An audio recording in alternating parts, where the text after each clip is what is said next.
me do my two-step.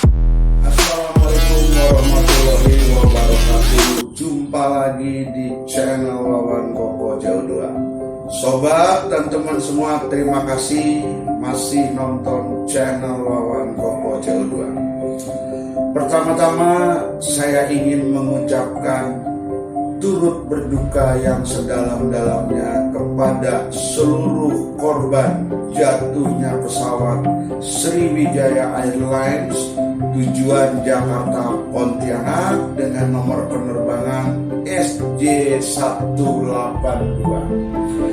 Sobat dan teman semua, di balik musibah jatuhnya pesawat di perairan Kepulauan Seribu, tentunya dari hasil pantauan saya di media-media sosial, ada dua kisah menarik, yaitu kisah tentang yang selamat dari jatuhnya pesawat tersebut.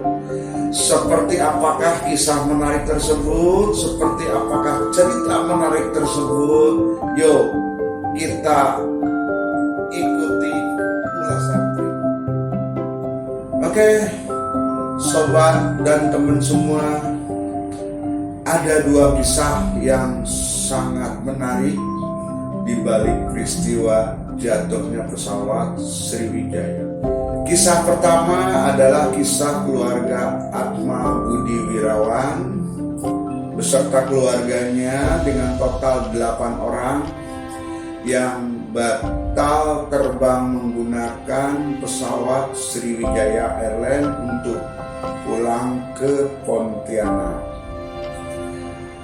Yang membatalkan mereka pulang adalah setelah tahu bahwasanya penumpang pesawat prosedural sekarang di era pandemi ini harus mengikuti swab PCR tes, dan ini harus dilakukan oleh seluruh. Nah, yang menjadi kendala adalah mahalnya biaya swab PCR tersebut. Satu orang harus membayar Rp1.200.000, sehingga secara total satu keluarga 8 orang harus merogoh kocek senilai 9.600.000. Nah, hal inilah yang memberatkan Atma Budi Wirawan sekeluarga. Tentunya berat dengan biaya yang harus dikeluarkan. Akhirnya musyawarah sekeluarga, diambillah kesepakatan bahwasanya tiket yang sudah dibeli 1 minggu sebelumnya dibatalkan dan rela hangus. Mereka memutuskan pulang ke Pontianak dengan menggunakan kapal laut di Tanjung Priok. Mengingat biaya tiket kapal laut hanya senilai Rp220.000. Alhasil Atma Budi Wirawan akhirnya melupakan tiket yang sudah dibeli dan beralih kendaraan, yaitu dengan menggunakan pesawat kapal laut di pelabuhan Tanjung Priok.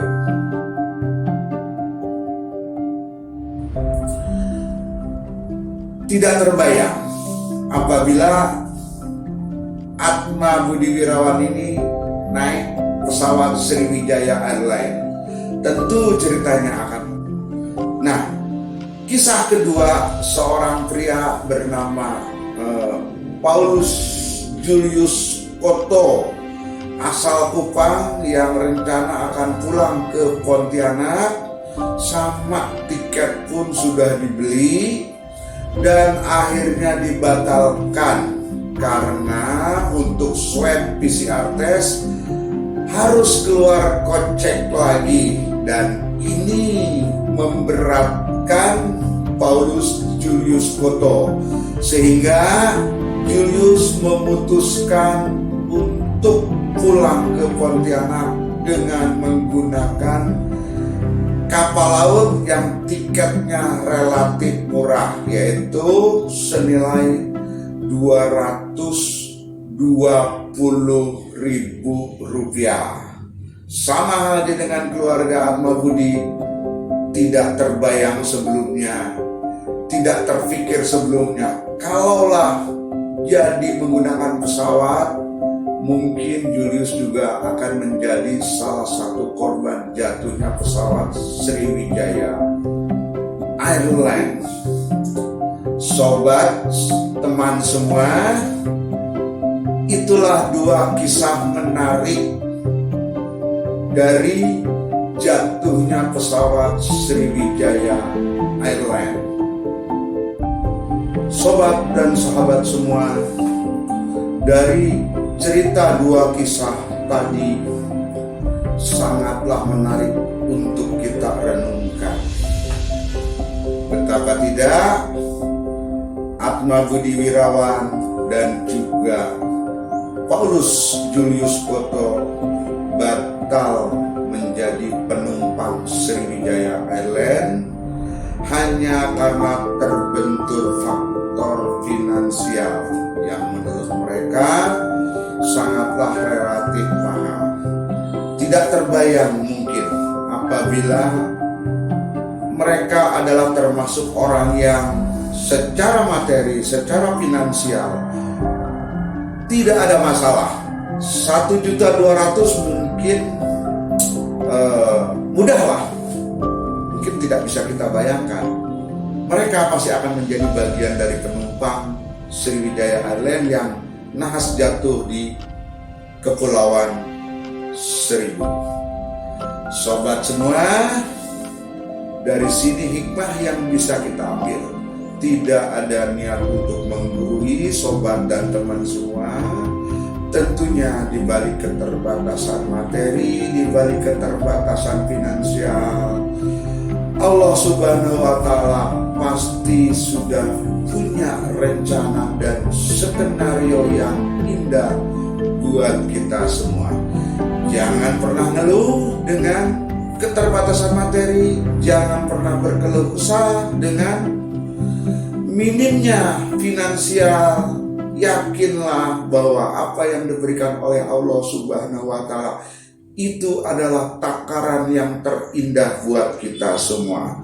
Sampai jumpa, saya Wawan Koko C2, tetap semangat.